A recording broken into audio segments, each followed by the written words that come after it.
I woke up in a hospital bed after a stroke, my left arm almost useless. In a few hours, my son was supposed to get married in Paris. I expected him to ask if I was okay.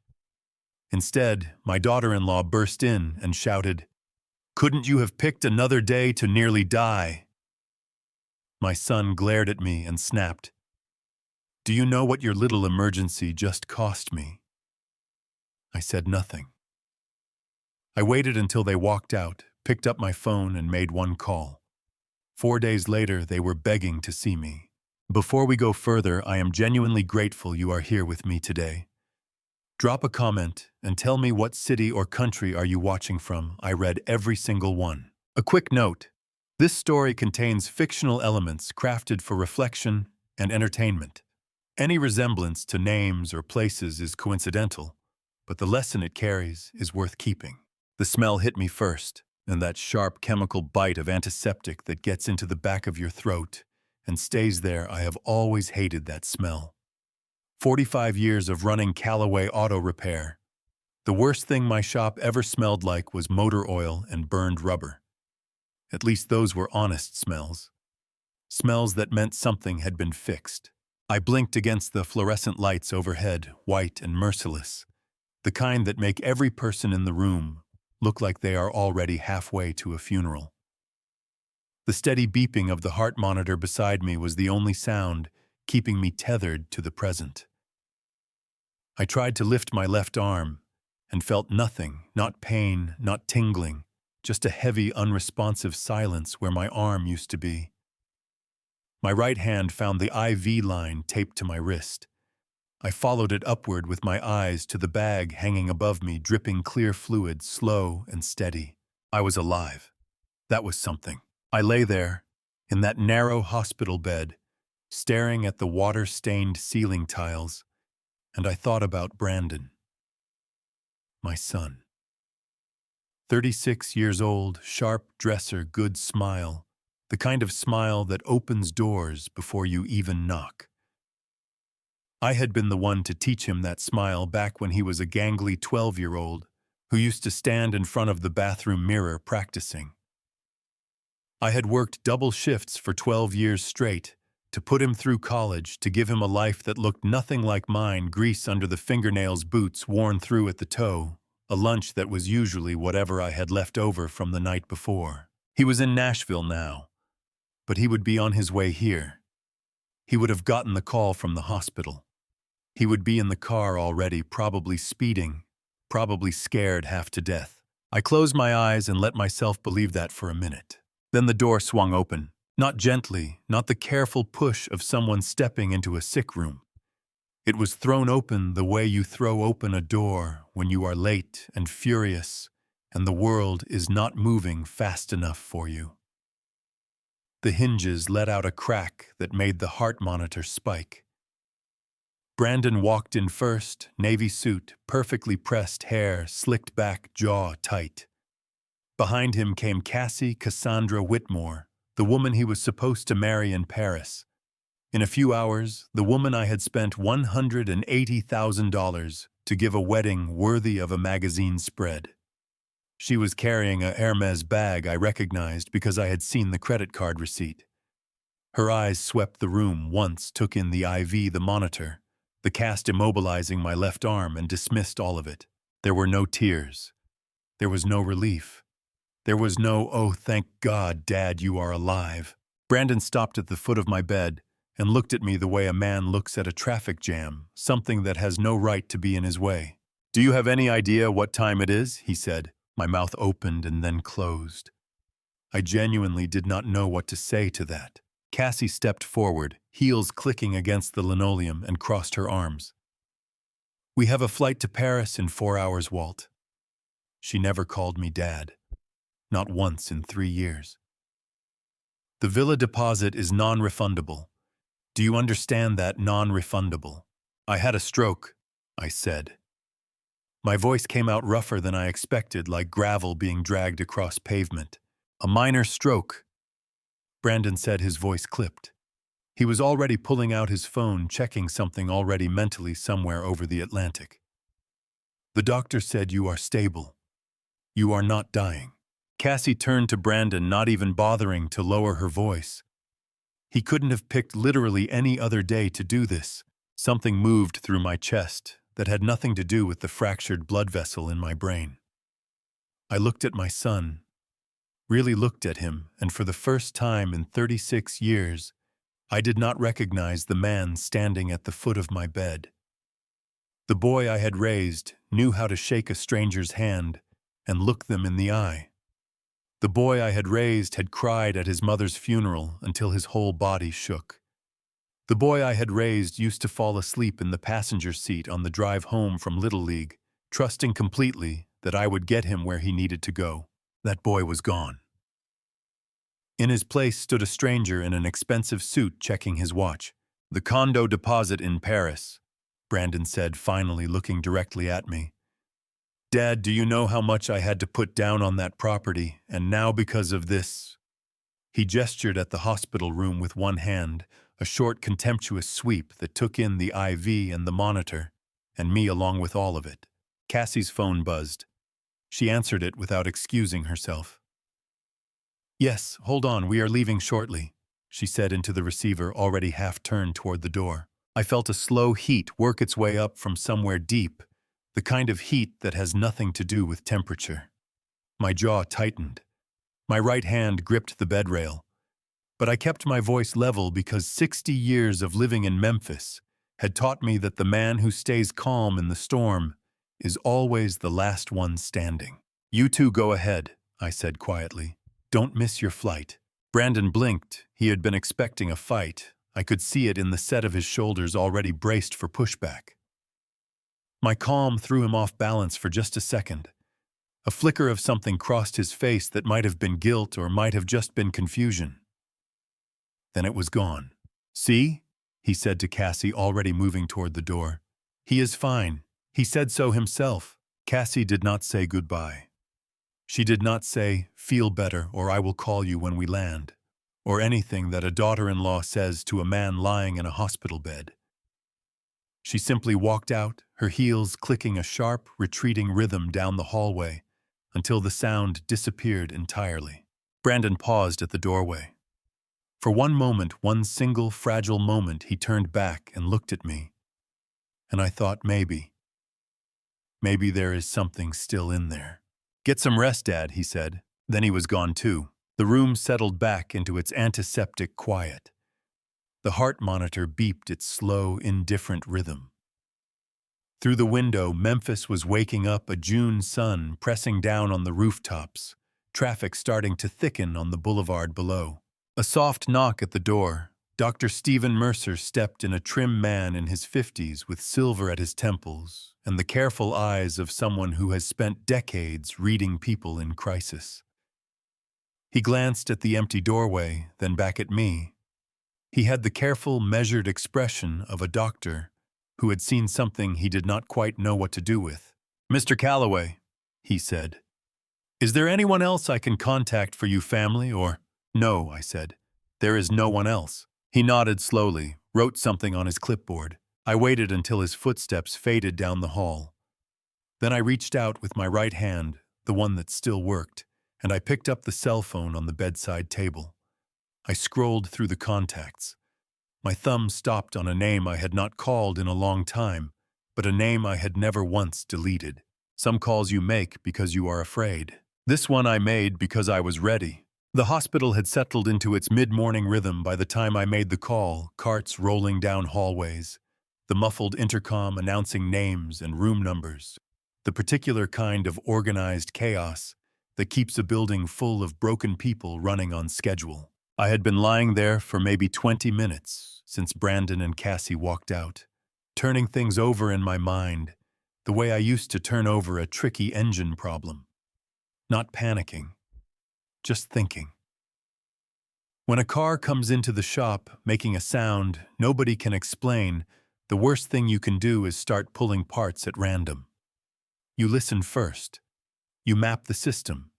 You figure out where the noise is actually coming from before you touch anything.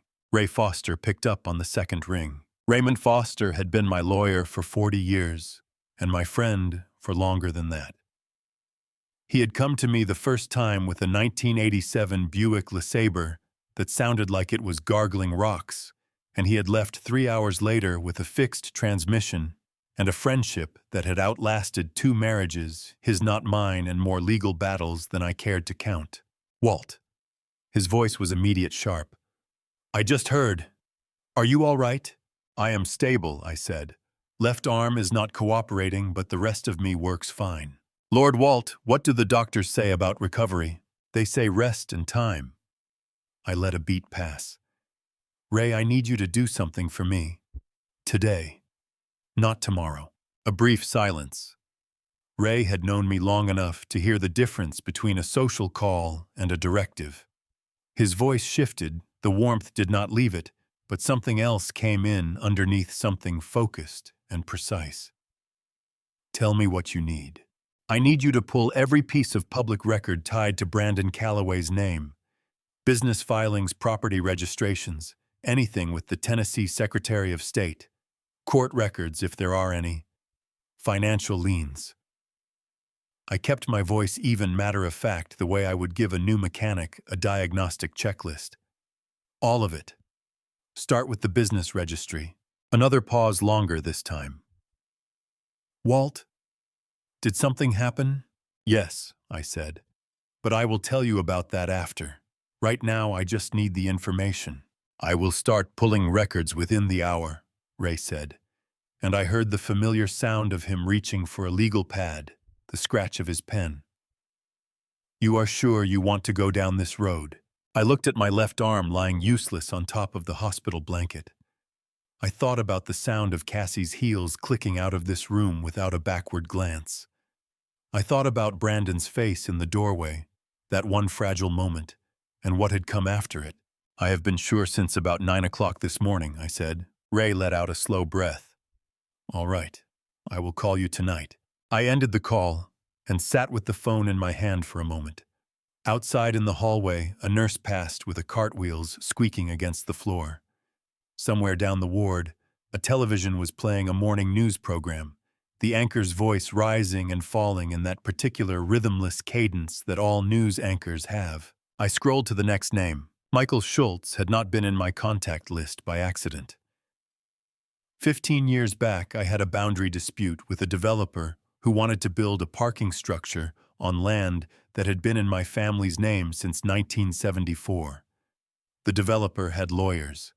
I had Ray, and Ray had recommended Schultz, a private investigator out of Nashville, who had relocated to Memphis and built a quiet, serious reputation for finding things that people did not want found.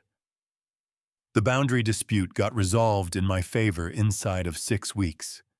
Schultz had sent me a bill that was fair and a report that was thorough, and I had kept his number ever since, the way you keep a good wrench in the back of a drawer, even if you do not think you will need it again. The phone rang 3 times before he answered. Schultz. Just the one word, flat and professional. Mike, it is Walt Calloway. I need your services. A beat. Mr. Calloway, it has been a while. His voice was measured, careful, the voice of a man who had learned that the less he said, the more useful the information he received. What are you looking for? My son Brandon Calloway. 36, lives in Nashville, works or claims to work in financial consulting. And his fiancée, Cassandra Whitmore. I want to know what they do, where their money comes from, where it goes, who they talk to. I paused. And Mike, her father, Gerald Whitmore. Start with him, too. A brief silence. Can I ask what prompted this? My son walked into my hospital room this morning while I was hooked up to an IV and asked me if I knew what time it was, I said, because he had a flight to catch. Schultz said nothing for a moment. Then I understand. Reporting cycle. Every 48 hours. Encrypted PDF to the email address you have on file. I shifted against the pillow, trying to find a position that did not put pressure on the IV line. One more thing. I am specifically interested in anything Gerald Whitmore has touched in the last 2 to 3 years. Real estate business filings, professional associations. That is an interesting place to start, Schultz said, and I could hear the faint lift of professional curiosity in his voice. Most clients start with the person they know. I know my son, I said quietly. What I do not know is the man who raised the woman who is about to marry him. And in my experience, if you want to understand a problem, you find the root of it. Schultz gave a low sound of acknowledgement. I will have a preliminary report to you within 48 hours. Thank you, Mike. I set the phone down on the blanket and closed my eyes. Not to sleep was nowhere near me, but to think. The heart monitor beeped its calm mechanical rhythm beside me, and outside the window, Memphis went about its morning. Buses stopping and starting. Church bells somewhere across the city marking 11 o'clock. I had spent a lifetime with my hands in engines. The thing people did not understand about fixing cars, the thing that took most young mechanics years to learn, was that the noise you heard was almost never the actual problem. The squeal from the front wheel was not a wheel problem. It was a brake caliper problem. The engine knock was not an engine problem. It was an oil pressure problem. You had to look past the symptom to find the source. Brandon walking into this room this morning and asking about a flight schedule while his father lay in a hospital bed that told me everything I needed to know about the surface of the problem. What I needed Ray and Schultz to find was everything underneath it. And something in the back of my mind, some instinct that 45 years of watching people walk in and out of my shop had sharpened into something close to radar, told me that when I found the answer, it was going to be a lot bigger than a plane ticket and a non-refundable villa deposit in Paris. I reached over and turned off the television that the morning nurse had switched on for me. I did not need background noise. I needed quiet. There was a lot of work to do. The morning after Brandon and Cassie left for Paris, I woke up before the nurses changed shifts. I could tell by the way the light came through the blinds, thin and pale, still carrying that gray tint of early morning that Memphis gets in mid-June before the heat arrives and turns everything gold. My right hand was steadier than it had been the day before. I flexed it twice, tested each finger, and decided that whatever my body had lost to that stroke, it had not taken my hands. I needed my hands. I had work to do. Ray Foster arrived at 7:40. I heard him before I saw him, his particular walk that measured deliberate pace of a man who has spent 40 years in courtrooms and learned that the way you move tells people everything about the way you think. He came in carrying a leather briefcase that was older than most of my shop equipment, and when he looked at me in that hospital bed, his face did something I had not expected from a 68-year-old man who had seen everything. His eyes went wet. "You old fool," he said, voice rough, setting the briefcase on the chair and gripping my hand hard enough to hurt in the best possible way. "You could have called me from the ambulance." "I was busy not dying," I said. "Sit down, Ray." He sat. He pulled out a yellow legal pad and a pen that had seen better days, and just like that, 40 years fell away, and we were back in his office on Poplar Avenue, me with grease on my knuckles, and him with a court filing, half-finished, sorting out another problem that looked bigger than it was. "I need everything," I told him. "Public records, business filings, anything with Brandon's name or Cassie's name or Gerald Whitmore's name on it. Property transfers, liens, loan applications. I want to know if there is a single piece of paper in Shelby County that I did not sign myself." Ray's pen had stopped moving. He was looking at me over the top of his reading glasses. "Walt, what do you know?" "I don't know anything yet," I said. "That's the problem." I had been running this business my entire working life, and I never once let a car leave the bay without putting eyes on every system. I let my guard down with my own family. I need to fix that. His jaw tightened. He wrote something on the pad. "I'll pull the state business registry first. If Brandon's name appears on any of your LLC filings, we need to see exactly what it says and when it was added." "He was never supposed to be on any of it," I said. My voice came out harder than I intended. "The shop is mine. The land is mine. I put everything in trust 10 years ago. You were there. I was there, Ray said. And that trust is irrevocable, which means if someone has been quietly working around it, they've had to get creative. He closed the legal pad. I'll have a paralegal on it by 9 o'clock. But Walt, I need you to tell me one more thing. He leaned forward, elbows on his knees. Do you think Brandon knew about the trust? I thought about my son's face the day I explained it to him. He had been 26, restless, talking about opening a bar downtown.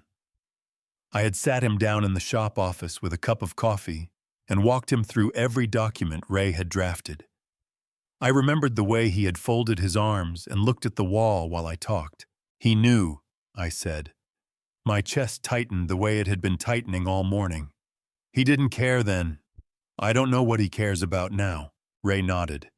He stood, snapped the briefcase shut, and then stopped at the door. I'll be back by noon. Don't sign anything while I'm gone. Anyone comes in with papers, doctor, nurse, anyone, you call me first.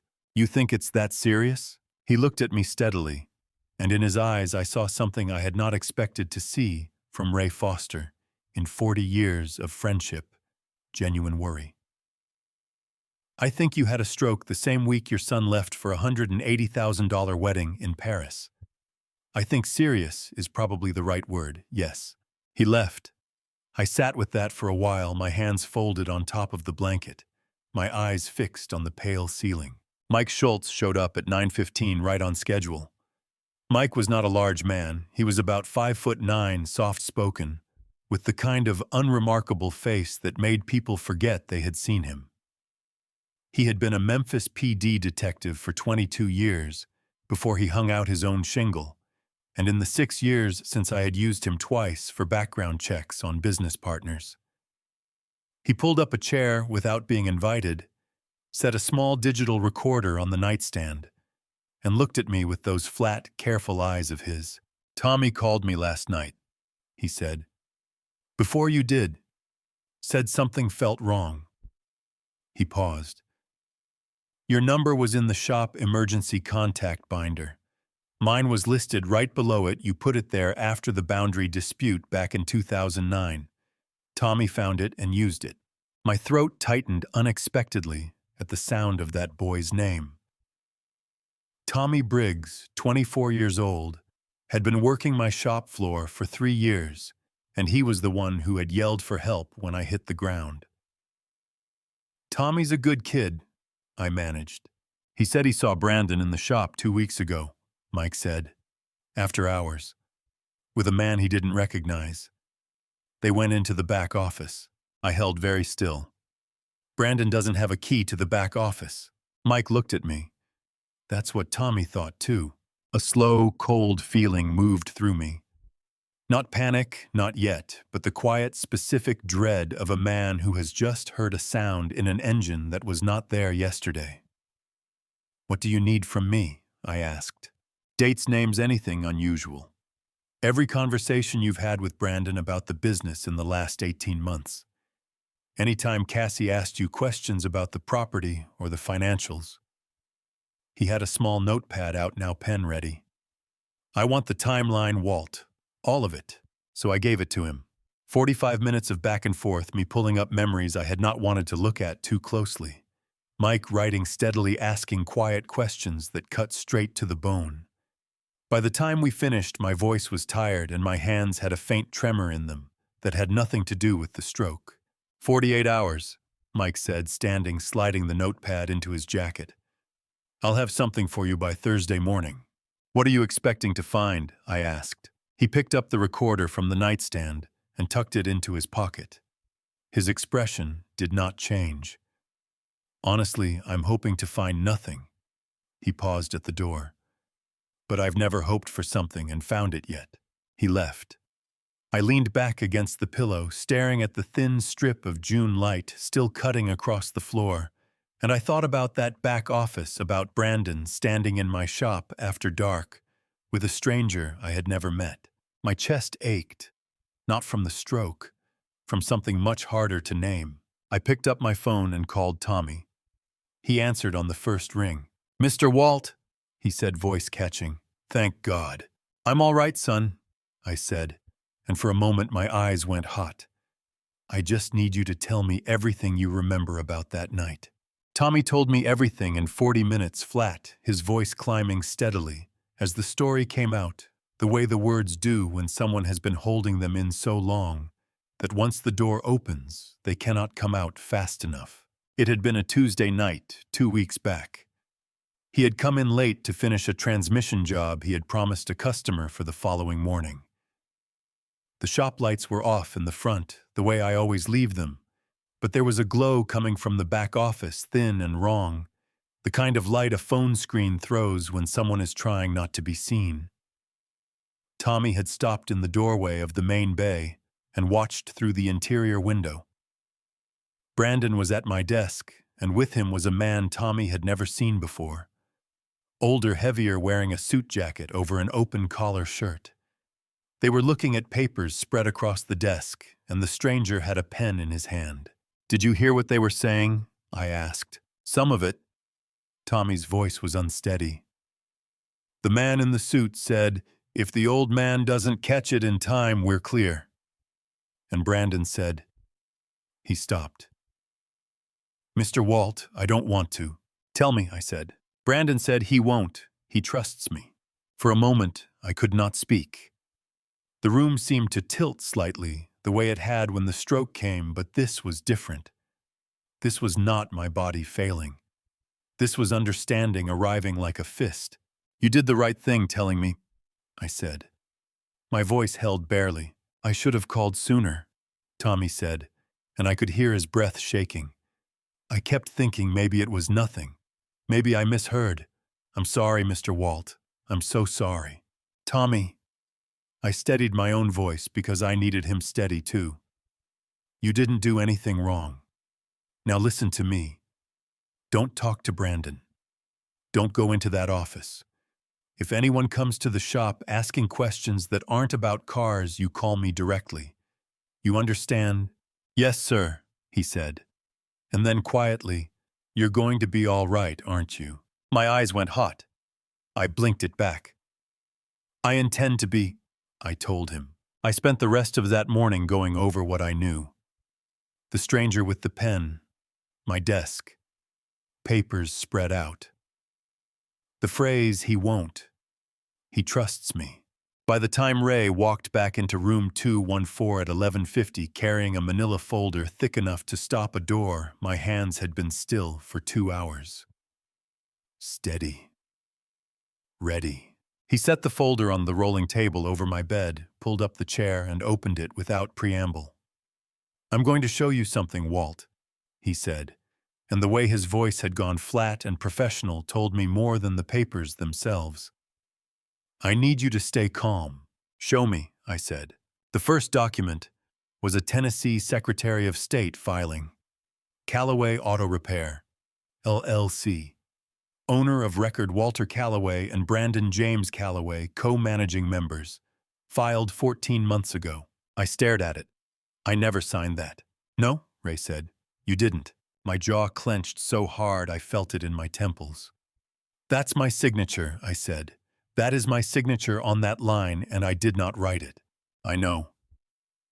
Ray's voice was even controlled, the voice of a man holding himself together, because one of them had to. There's more. He turned to the next page. A deed of trust on the shop property, the building, the lot, the adjacent storage yard. 4,100 square feet of land my father had helped me buy in 1981. Used as collateral on a commercial line of credit. Balance outstanding $470,000. Origination date 7 months ago. My right hand began to tremble against the blanket. Against the property, I said, not the trust. The trust is untouched. They couldn't get to it. But the shop itself, the building, the real estate it sits on, that was never formally folded into the trust. It was an oversight. Ray's voice tightened for just a fraction of a second. Mine. I should have caught it. I should have gotten everything under that umbrella 10 years ago, and I didn't. Ray. He was looking down at the papers, and I saw the tension in his shoulders, the way his hands were pressed flat on the table. "Ray, look at me." He looked up. His eyes were sharp and deeply unhappy. "We fix what's in front of us," I said. "That's all we do. Where does the money go?" He pulled out a third document. A corporate account registered in Delaware under the name Callaway Properties Group, LLC. Principal signatory, Brandon James Callaway. Secondary signatory, Gerald Lee Whitmore. $470,000 had moved through that account over 7 months out of the line of credit on my shop through 3 intermediate transfers and into a holding account Ray's paralegal was still tracing. "Gerald Whitmore," I said. "Cassie's father," Ray confirmed. "Licensed real estate broker. He's been acquiring property in a 6-block radius of your shop for the past 3 years. Small parcels, one at a time, under different ELLCs. He has 11 adjacent parcels now. Yours would be the anchor. Together, they're worth somewhere in the range of $6.2 million to a developer looking to build mixed use. I felt it then, the full shape of it, like seeing a blueprint after you have only been looking at individual corners. Gerald Whitmore wanted the whole block. My shop, my land, my name standing in the way. Cassie had come to the family not for love, but for access. And my son had handed her the keys. I did not cry. I wanted to. My eyes burned and my throat was thick, and somewhere deep in my chest there was a pain that no cardiac monitor was ever going to pick up. But I did not cry. "Who is the lender?" I asked. "A private equity firm out of Nashville. Not a bank. They operate in a gray area, technically legal, but they've had 2 predatory lending complaints filed with the Tennessee Department of Financial Institutions in the past 4 years." He paused. "They'll move to foreclose the moment the credit line defaults, which happens when 60 days. The last draw was 63 days ago, which means they are already past the threshold they can file to foreclose at any time. We may have days, not weeks. 60 days. My entire life's work, the building my father helped me pour his savings into the bay, where I had taught my son to change his first oil filter when he was 9 years old, 60 days from becoming leverage in a real estate scheme. File for an emergency injunction," I said, "and get me the name of the best forensic document examiner in Tennessee." Ray was already writing. "There's one more thing." He hesitated, and Ray Foster does not hesitate, which meant whatever came next was bad. Dot Simmons, my accountant of 12 years, a warm woman with reading glasses on a beaded chain, and a voice that always made me think of someone's grandmother. "What about Dot? She's been receiving payments," Ray said carefully, "from the Callaway Properties Group account. Small ones, $1,200 a month for 8 months. $10,800 total." My stomach dropped. I pressed my hand flat against the blanket and felt my whole body go very still. "Get me her number," I said. "I'll call her myself." Ray looked at me for one long moment. His expression caught somewhere between professional caution and something much older and sadder. "Walt, I built 45 years of trust with that woman," I said, and my voice came out low and rough. "And if someone bought it for $10,000, I want to hear it from her." Dot Simmons picked up on the 4th ring. I had been staring at the window while the phone rang, watching the afternoon light outside go from gold to amber, that particular Memphis summer light that turns everything slow and heavy, like the air itself is thinking. When her voice came through, careful and quiet, something in my chest cracked open just a little. "Walt." Just my name, nothing else. But the way she said it, the weight she put on that one syllable, the way it came out like a confession, told me everything before she said another word. "Dot," I said, "I need you to come to the hospital." A long breath on the other end. "I know," she said. "I've been waiting for you to call." She arrived an hour later, while the evening shift nurses were doing their rounds. Dot Simmons was 61 years old, A small woman with silver hair she kept pinned back, reading glasses on a beaded chain around her neck, and hands that were always slightly ink-stained, no matter how many times she washed them. She had kept my books for 12 years. She had sent me a handmade card every Christmas, and had cried at my wife Margaret's funeral louder than half the family. I had trusted her the way you trust the floor under your feet, without thinking about it, because it had never once given way. She walked in carrying a brown accordion folder pressed tight against her chest, her eyes red at the edges, her bottom lip held carefully still. When she saw me in the bed, the IV lined the monitors, the hospital gown, her face crumpled for just a moment before she pulled it back together. "Oh, Walt," she breathed, her voice breaking on the second word, and she pressed her free hand flat against her mouth like she was trying to hold something in. "Sit down, Dot," I said gently, "and then tell me everything." She sat. She set the accordion folder on her knees, smoothed her hands over it twice, and then looked at me with eyes that were filling up fast. "I am so sorry," she said. "I should have come to you the moment it started.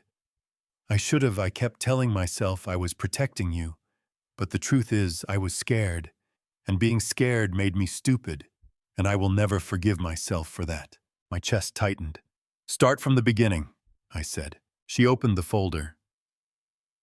8 months ago, Brandon came to the office on a Thursday afternoon. You were in Nashville for the parts supplier meeting, remember? He said he needed some routine paperwork for a business expansion you were planning. He seemed calm, he had all the right answers. He knew the account numbers. She pulled out a stapled set of papers, her hands trembling slightly. "I processed 2 forms for him. I didn't think I should have called you, but he said it was time-sensitive, and you had already approved it verbally." He looked me right in the eye and said, "Dad knows Dot. He just can't deal with the paperwork while he's traveling." My jaw tightened until it ached. "He knows exactly how to talk to people," I said. "He does." Her voice dropped. 3 weeks later, a man named Gerald Whitmore called the office. He said he was a business associate of yours, that you two were working on a joint venture together, and that he needed some historical revenue figures for a loan application. He was polite professional. He referenced conversations you and he had supposedly had. She stopped, pressed her lips together. "I sent him 3 years of quarterly revenue reports." The room felt very still. 3 years of quarterly revenue reports, the kind of documentation a lender uses to assess the value of a business.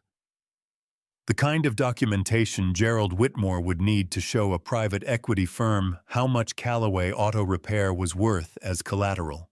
"And the payments?" I asked. My voice was level. I made sure of it. Dot's hands tightened on the folder. A tear slipped down her right cheek and she did not wipe it away. 2 months after the Whitmore call, I got a message from a number I didn't recognize. It said there were photos of me at Gerald Whitmore's office.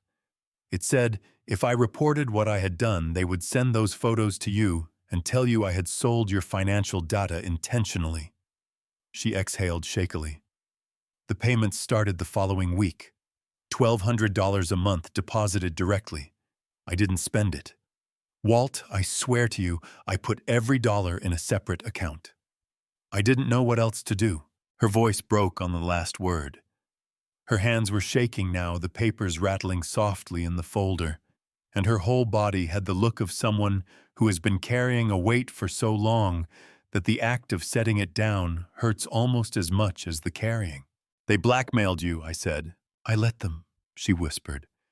"That's the part I can't get past. I let them." I reached out and put my hand over hers. Her fingers were cold. "Dot, you came here tonight. You brought the folder." I squeezed her hand once, steady and deliberate. "You're going to give all of that to Ray Foster, and you're going to write down every date, every phone number, every name you remember. And then you're going to be my witness." She looked up at me, tears streaming now, her whole face undone. "After what I did, after what they made you do," I said firmly, There's a difference, and I need you to understand that difference because I need you thinking clearly. Can you do that? She pulled in a long, shuddering breath, nodded once. Then she reached into the accordion folder and pulled out a flash drive. Every file, she said. Copies of everything. I've had it ready for 6 weeks. My heart turned over in my chest. I took the flash drive from her hand and held it carefully. Good, I said. Now, tell me everything about Gerald Whitmore. Dot told me about Gerald Whitmore, the way you describe a man you have been afraid of for a long time, carefully, in pieces, glancing at the door between sentences, as though she half expected him to walk through it. Gerald Lee Whitmore was 61 years old, a licensed real estate broker, operating out of a polished office on Union Avenue, with 2 assistants, a website that looked like money, and a reputation in certain circles as the man who could make a deal happen when other deals had already fallen apart. He was Patricia Whitmore's husband and Cassie's father, and according to Dot, he had been laying the groundwork for this particular deal for the better part of 3 years. He was in the office at least 4 times before I ever knew who he was, Dot said. She had stopped crying, but her hands were still restless in her lap, turning the beaded chain of her glasses over and over. He would come in on the pretense of dropping something off for Brandon. Once he asked to use the printer. Once he said he was waiting for a call and could he sit in the waiting area. Each time I thought nothing of it. She paused. He was mapping the business. He was learning the layout, the routines which cabinets stayed unlocked. He was patient about it. Very patient. Did he ever speak directly to you about the finances? I asked. Once. Her jaw tightened at the memory. He came in alone one afternoon, sat down across from my desk without being invited, and said very conversationally, the way you'd comment on the weather, that he had heard good things about how well organized Walt Calloway's operation was. He said he had some clients who were looking to invest in established businesses, and that if I ever felt like the compensation I was receiving didn't reflect my value, there were people who would appreciate someone with my skill set. She stopped. Her eyes went sharp and unhappy. I should have called you that afternoon. I want you to know I knew in that moment that something was wrong. But he said it in a way that felt like a compliment, not a threat. And She broke off, pressing her lips together. He's good at that, I said. He is. A long, unsteady exhale. 3 weeks later, Brandon brought the paperwork, and I made the worst decision of my professional life. I did not tell her it was not her fault. I did not offer her the comfort of easy absolution because she would not have believed it, and because she did not need comfort right now, she needed to keep talking. What else is on the drive? I asked. She straightened. Something shifted in her posture, the accountant reasserting herself over the frightened woman, like a gear clicking into place. Gerald has been acquiring properties in the 6 blocks surrounding this shop for 3 years. I traced it backward through public filings after the blackmail started. He uses 4 different LLCs, all registered in Delaware, all with nominee signatories, so his name doesn't appear directly. But the tax ID numbers all trace back to the same registered agent. She reached into the folder and produced a printed spreadsheet, 9 pages long. Each row a property address with acquisition date, purchase price, and LLC name. 11 parcels. Total acquisition cost approximately $1.4 million. Current assessed value combined with your property is $6.2 million. Projected sale value to a commercial developer, and there is a developer, Walt. A company called Meridian Development Group out of Atlanta is closer to $8 million. I looked at that spreadsheet. At the addresses I had been passing every day for 45 years, the empty lot on the corner, where Tommy sometimes parked customers' overflow vehicles, the narrow building next door, that used to be a dry cleaner, the vacant property behind the shop, that I had always assumed would eventually become a parking garage. All of it piece by piece quietly assembled around me, like walls going up while I was looking the other direction. He needed my land to complete the block, I said. Your property is this anchor parcel. Without it, the assembly falls apart.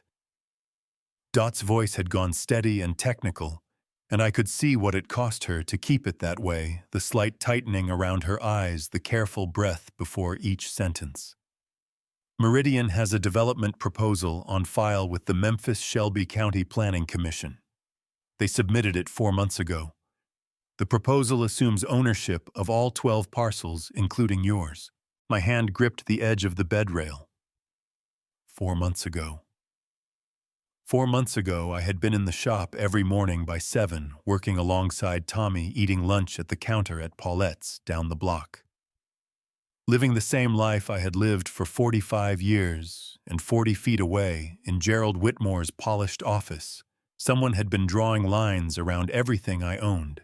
Call Ray, I said. Right now. Tell him we need him here tonight. Ray arrived at 8:15, tie loosened reading glasses already on moving, with the particular focused energy of a man who has found solid ground after hours of uncertainty. Dot walked him through the spreadsheet, while I watched from the bed, listening to the two of them build the architecture of what needed to happen next. Ray's pen moved in fast, tight lines across his legal pad. He asked 3 questions per page of the spreadsheet and did not repeat himself once. When Dot finished, Ray set down the pen and looked at me. The emergency injunction needs to go in tomorrow morning. I'm going to file it as a fraud-based motion with supporting documentation, the forged co-owner signature, the unauthorized mortgage, the Callaway Properties Group account, and this spreadsheet. He tapped the papers.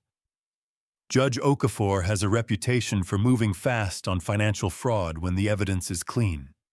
If this goes in by 9 tomorrow, we could have a temporary restraining order on all transactions involving Callaway Auto Repair and the adjacent parcels by end of day. What does that freeze? I asked. Everything. The credit line draw, any pending deed transfers, Meridian's acquisition process. It won't undo what's already been done, but it stops the bleeding. He paused. It also puts Brandon on notice. The moment this TRO is served, he will know you know. Good, I said. My voice came out harder than I expected. Good. Let him know. Let all of them know. Ray studied me for a moment. I want to bring in a forensic document examiner for the signature on the LLC filing. A man named Lawrence Webb. He has testified in 4 federal fraud cases in Tennessee. His reports hold up in court.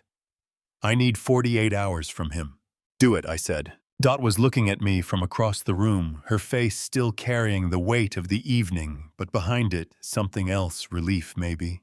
The particular relief of a burden that has been shared. Walt, she said quietly, what are you going to do about Brandon? I looked at the flash drive still in my hand, at everything it contained, at the 6 blocks of a neighborhood that someone had been trying to steal out from under me, one quiet transaction at a time. I'm going to do what I've always done, I said. I'm going to diagnose the problem properly, and then I'm going to fix it. Ray clicked his pen closed. Outside the hospital window, Memphis had gone fully dark, the city lights coming up orange and gold against the night sky. Somewhere across that city, my son was asleep in a Paris hotel room, dreaming of a wedding paid for with money borrowed against my life's work. My phone buzzed on the nightstand. A text from Tommy Mr. Walt. Someone came to the shop tonight. Said he was from a property management company. Asked about the lease structure. I told him nothing. What do I do? My grip tightened on the phone. They were already moving. Ray, I said, and he looked up immediately. We don't have 48 hours. We have tonight. Ray was already on his phone before I finished the sentence. He stood at the foot of my bed, one hand pressed flat against the wall, his voice low and precise the way it gets when he has shifted from conversation into action. No more pauses, no more careful weighing of words, just clean directives delivered one after another, like a man reading from a list he has been building in his head for hours. This is Ray Foster. I need Judge Okafor's emergency line. A pause. I understand it's after 9. Tell her it's a fraud TRO with active asset movement. She'll take the call. I texted Tommy while Ray worked the phone. Do not let anyone into the shop. Lock the back office. If the man comes back, get a photo and call me directly. Do not engage. 3 dots appeared immediately. Then, already locked up. Got a partial plate on his car. Gray Nissan Altima, Tennessee tags. Wrote it down. I felt something loosen slightly in my chest. Not relief, not yet, but the specific satisfaction of a young man doing exactly the right thing without being told twice. That boy had good instincts. I had always known it. I texted the plate number directly to Mike Schultz. His reply came in under 2 minutes on it. I'll have a name by morning. Ray lowered the phone, turned to face me. His reading glasses had slid to the end of his nose and his tie was now fully undone, hanging loose on either side of his collar. Judge Okafor will review the emergency filing tonight. I'm emailing the packet to her clerk in the next 20 minutes. If she signs the TRO, we can have it served on the credit line lender first thing tomorrow morning. What about the Callaway Properties Group account? I asked. Included in the freeze request. He was already pulling his laptop from the briefcase, setting it on the rolling table. I'm also naming Gerald Whitmore as a respondent individually and as an officer of Callaway Properties Group. That puts him on notice and prevents him from moving funds overnight. Dot had not left. She was sitting in the chair by the window, her accordion folder on her lap, watching Ray work with the focused attention of someone who has decided that the only way to make right what went wrong is to make herself useful until the job is done. Ray, she said, the registered agent for the Delaware LLCs, I have his contact information on the drive. If you freeze the parent entity, it should cascade to all 4 subsidiaries. Ray looked up. Something shifted in his expression, not quite surprise, but the particular regard of a man recalibrating someone upward. Send it to my paralegal tonight, he said. Her number is in my phone. Tell her I said priority. Already composing this email. Dot said, glasses on phone in hand, fingers moving. I lay back against the pillow and let the two of them work. My body was tired. The stroke had taken something from my stamina that I had not fully accounted for, and the events of the last 12 hours had spent what remained. But my mind was clear. Cleaner than it had been in months, maybe years, because there is a particular clarity that comes when you stop hoping a problem will resolve itself and start treating it like the engine failure it actually is. My phone rang. Brandon. I looked at the screen for 2 full rings, then answered, Dad? His voice was alert, not sleepy. It was nearly 10 o'clock in Paris, which meant he had not been in bed. I just got a call from a number I didn't recognize. Someone told me there's legal activity involving the shop. What's going on? Someone had already called him. Gerald, most likely, or one of Gerald's people monitoring the court filing system. They were faster than I had given them credit for. There's a legal review underway, I said. My voice was calm, steady as a level surface. Routine business matter. Routine. His voice sharpened. Dad, if there's something happening with the business, I have a right to know. I'm listed as co-managing member. That word co-managing member landed in my gut like something cold and heavy. He said it without flinching, without a single hesitation, which told me he knew exactly what he was. You are listed, I said carefully. We'll talk about how that happened when you're back. What does that mean when I'm back? This is my business too. Brandon. I cut him off not with volume but with the kind of quiet that stops a room. Go to sleep. Enjoy Paris. And when you come home, we will have a very thorough conversation about everything. A beat of silence on the line. Not my silence, his. The silence of a man trying to read whether his father knows what he knows and finding no answer. Then fine. But I want a call from Ray tomorrow. Ray will be very busy tomorrow, I said. Good night, son. I ended the call. My hand was perfectly steady on the phone. but my eyes were burning, and the ache in my chest had nothing to do with the stroke and everything to do with the fact that my son had just said, "This is my business too," with the confidence of a man who believed it. And the only reason he believed it was because I had spent 36 years making him feel like everything I built belonged to him. Ray looked over from the laptop. "He knows something's moving." "He knows," I said. "Let him know. I want them nervous." I set the phone face down on the blanket. "How long until Lawrence Webb can get to the LLC filing?" "I called him an hour ago," Ray said, and allowed himself a small, tight smile. "He said he'd have preliminary findings by Thursday noon." Outside, Memphis had gone deep into the night. Somewhere on Union Avenue, Gerald Whitmore was making phone calls. Somewhere over the Atlantic, a Paris-bound flight carried none of the people I needed it to carry. And in room 214 of Memphis General, a 70-year-old mechanic with a mild stroke and a flash drive full of evidence was just getting started. Thursday morning came in through the hospital window, the way bad news sometimes does quietly, without announcing itself, just a slow brightening that turned the ceiling from gray to white while I was still lying there thinking. I had slept 4 hours. Not because the bed was uncomfortable or the monitors too loud, but because my mind had spent the night running calculations the way it does before a big job, checking sequences, looking for gaps, asking the same questions from different angles until the answers held steady.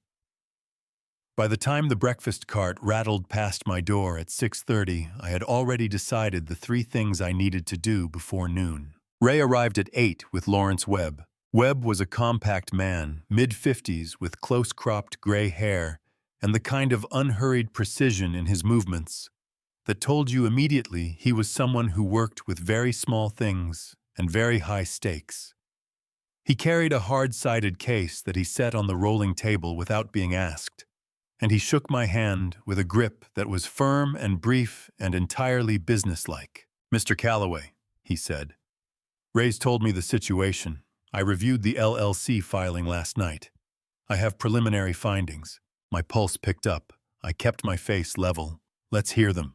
He opened the case and produced 2 side-by-side enlargements, my actual signature pulled from a notarized deed I had signed 7 years ago, and the signature on the fraudulent LLC filing. Even to my untrained eye, the difference was visible once I knew to look the way the loop on the W sat too high, the tail on the Y pulling left instead of right, the pressure distribution across the downstrokes even too careful, the work of someone copying from a reference rather than writing from muscle memory. 12 distinguishing characteristics, Webb said, pointing to each one with a capped pen. The baseline pressure is wrong. Whoever did this is right-handed copying a left-handed writer's natural slant.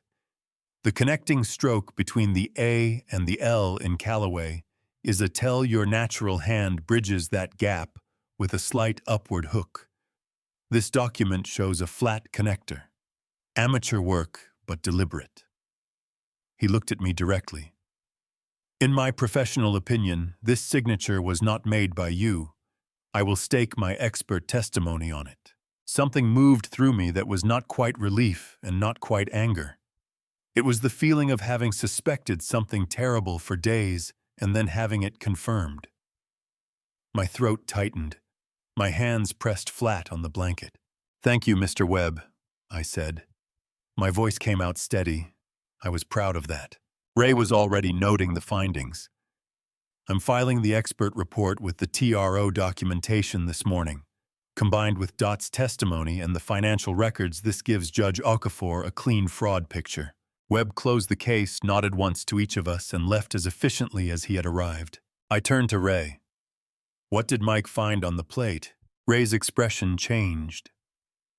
Not dramatically. Ray Foster did not do dramatic, but something tightened around his eyes, in a way I had learned over 40 years to read, as the signal that what came next was going to cost something. "The gray Altima is registered to a property management company called Harlan Realty Consultants. Principal Officer Gerald Whitmore." The man who came to the shop last night is an employee named Dale Pruitt. He works primarily as a site assessor for pre-acquisition properties. Pre-acquisition. Gerald had already sent someone to assess my shop as if it were a property he was preparing to buy. My jaw tightened until I felt it in my back teeth. He's moving the timeline up, I said. He's panicking, Ray said, which makes him more dangerous, not less. When people like Gerald Whitmore start to feel the ground shifting, they don't slow down, they accelerate. We need to be ready for the next move before he makes it. I was about to respond when the door opened and a woman I had not seen before walked in. She was perhaps 40 with a calm, unhurried bearing and the quiet authority of someone who has spent years in rooms where people were at their most frightened and vulnerable.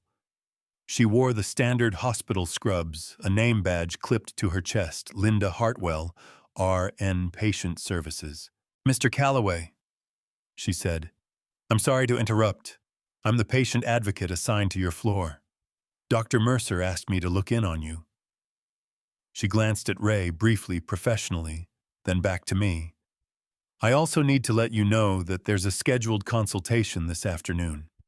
A Dr. Harold Voss has been listed as a consulting physician on your chart." I wasn't able to verify who requested the consult. The name hit me like cold water. I looked at Ray. Ray's pen had stopped moving entirely. "Dr. Harold Voss," I said to Linda. "What's his specialty?" "Geriatric neuropsychology," she said. Her voice was even, but her eyes were watching me with the particular careful attention of someone who already suspects the answer to the question she is not asking. Cognitive assessment. Cognitive assessment. Someone had placed a neuropsychological evaluator on my chart without my consent and without a referral from Dr. Mercer. The purpose of such an evaluation was not difficult to determine. It would form the foundation of a petition for conservatorship, a legal instrument that, if granted, would hand control of my finances and my property decisions to another party, to Brandon, or to Gerald Whitmore, or to both. My vision went sharp at the edges. My hands gripped the bed rail, knuckles tightening, and I felt a heat rise in my chest that had nothing to do with the stroke. It was pure, focused outrage, the kind that does not make you loud, but makes you very, very precise. "Ray," I said, "I heard." He was already writing. "I'll have the consult blocked within the hour. No physician can conduct a cognitive assessment on a patient without that patient's informed written consent in Tennessee. We'll put it in the chart today, signed and witnessed." He looked up at Linda. "Can you witness a consent refusal document?" "That's exactly what I'm here for," Linda said. Something in her posture had shifted, a quiet alignment, a decision made. "Mr. Calloway, I want you to know, I flagged this consult to Dr. Mercer myself this morning, before anyone asked me to. Something about the request didn't follow standard protocol." A pause. "If it would help, I can document everything I observed about how this consult appeared on your chart." I looked at this woman, this careful, watchful woman, who had walked into my room uninvited and handed me exactly what I needed. My chest ached with something that felt unexpectedly like gratitude. "Linda," I said, "how long have you been a nurse?" 16 years, she said. "Then you already know what I'm going to ask you to do." She reached into her scrubs pocket and produced a small digital recorder, the kind used for patient notes. She set it on the nightstand beside my phone. "I was thinking the same thing," she said quietly. "When Dr. Voss comes, I'll be in the room." Ray looked at me over the top of his reading glasses. For the first time since Tuesday morning, I saw something in his face that looked almost like confidence. "They went after the wrong 70-year-old, he said. "They did." I agreed. And despite everything, despite the ache in my chest and the burning behind my eyes and 45 years of work sitting under threat 6 blocks away, I felt something settle deep in my bones. Not peace. Not yet. But the solid, certain feeling of a man who has found the problem, traced it to its source, and picked up his tools. We had work to do. Dr. Harold Voss knocked at 2:17 in the afternoon. I know the exact time because I had been watching the clock on the wall above the door since 2 o'clock, the way you watch a gauge when you know a system is running hot. Linda was already in position, standing near the supply cart in the corner, clipboard in hand, the small digital recorder running inside her breast pocket. She had tested it twice. We had exchanged exactly one nod before Voss walked in, and that was enough. He was a tall man, mid-60s, with silver hair swept back from a broad forehead, and the kind of careful, cultivated warmth in his expression that I recognized immediately as professional performance. He wore a white coat over a dark suit, a lanyard with his credentials swinging as he moved. His shoes were expensive. His smile arrived before the rest of him. "Mr. Calloway." He extended a hand. "I'm Dr. Harold Voss. I've been asked to conduct a brief cognitive and neurological assessment as part of your post-stroke recovery protocol. Standard procedure for patients in your age group after a cerebrovascular event." I shook his hand, firm, unhurried. "Who asked you?" I said. A half-beat pause. The smile held. "The request came through your family in coordination with the attending team. Very common in these situations, family members wanting to ensure comprehensive care." "Dr. Mercer didn't order this consult," I said. "Dr. Mercer is your primary," Voss said smoothly, pulling a chair to my bedside and settling into it with the ease of a man who expected no resistance. "I'm a specialist. Referrals sometimes come through ancillary channels. Now I'd like to begin with some simple orientation questions, if you don't mind." "I do mind," I said. He stopped. The smile recalibrated, still present, but tighter now, adjusted for unexpected friction. "Mr. Calloway, this is a routine." "Dr. Voss." I kept my voice the same temperature it had been all afternoon. Even. Clear. "Before we go any further, I want to know the name of the person who initiated this referral. Not the channel. The name." His eyes moved briefly to Linda, then back to me. Something passed across his face that he did not quite manage to suppress, a flicker of reassessment, the micro-expression of a man recalculating. "I'm not at liberty to share patient-adjacent communications in that level of detail," he said. "What I can tell you is that this assessment is entirely standard and in your best interest." "In my best interest," I repeated. My chest tightened, not from fear, but from a cold, controlled anger that I had been holding carefully all day. "Dr. Voss, how long have you held your Tennessee medical license?" A pause, shorter this time. "I don't see how that's relevant." "It's relevant because I had someone pull your disciplinary record from the Tennessee Medical Board this morning." I watched his face. The warmth in his eyes went flat. 2 complaints filed in the last 4 years, both involving cognitive assessments that were later disputed by independent evaluators. One case in Shelby County, one in Davidson. I leaned forward slightly. "Would you like to tell me about those cases, or would you like to tell me who sent you here?" Voss set his pen down on the rolling table, very deliberately, the way a man sets something down when he wants his hands free. His jaw had tightened, and his breath came slightly faster now, just enough for me to see it. "Mr. Calloway, I would advise you not to make accusations you can't substantiate." "I'm not making accusations," I said. "I'm asking questions. There is a legal difference, and I think you know it." I let that sit for exactly one breath. "My attorney has been notified that you are in this room. He has your name, your license number, and those 2 complaint case numbers. If this assessment proceeds without my informed written consent, which I have already formally declined, he will file a complaint with the board before 5 o'clock today." Linda spoke from the corner, her voice quiet and completely steady. "Dr. Voss, I am the patient advocate for this floor. For the record, Mr. Calloway submitted a written refusal of this consult at 9:14 this morning, signed and witnessed. I can provide you a copy." Voss turned to look at her. Something happened in his expression, that I can only describe as the specific crumbling of a man who has just realized the room he walked into is not the room he was promised. His shoulders dropped a fraction. His hands moved to the arms of the chair, and he pushed himself upright. "I'll need to consult with—" He stopped, started again. "I'll revisit the referral paperwork." "Please do," I said. He picked up his pen. He did not put it in his pocket. He held it in his fist the entire way to the door, like a man who needs something to grip. When the door swung shut behind him, I exhaled slowly through my nose.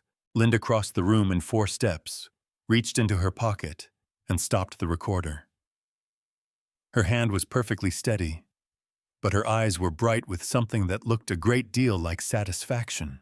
16 years, she said, and that is the first time I have ever seen a patient dismantle a fraudulent consult before the doctor even opened his assessment form. My mouth curved, not a full smile, not yet, but something real. "Old mechanics," I said. "We diagnose fast." She handed me the recorder. "Ray will want this within the hour." "He'll have it in 20 minutes, I said. And then, because this woman had walked into my room 2 days ago as a stranger and had since made herself indispensable in the way that only genuinely good people can, I said, "Thank you, Linda, I mean that." Her eyes went soft at the corners.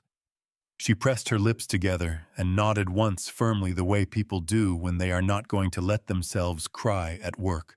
"Don't thank me yet," she said. "They'll send someone else." She was right. They always send someone else.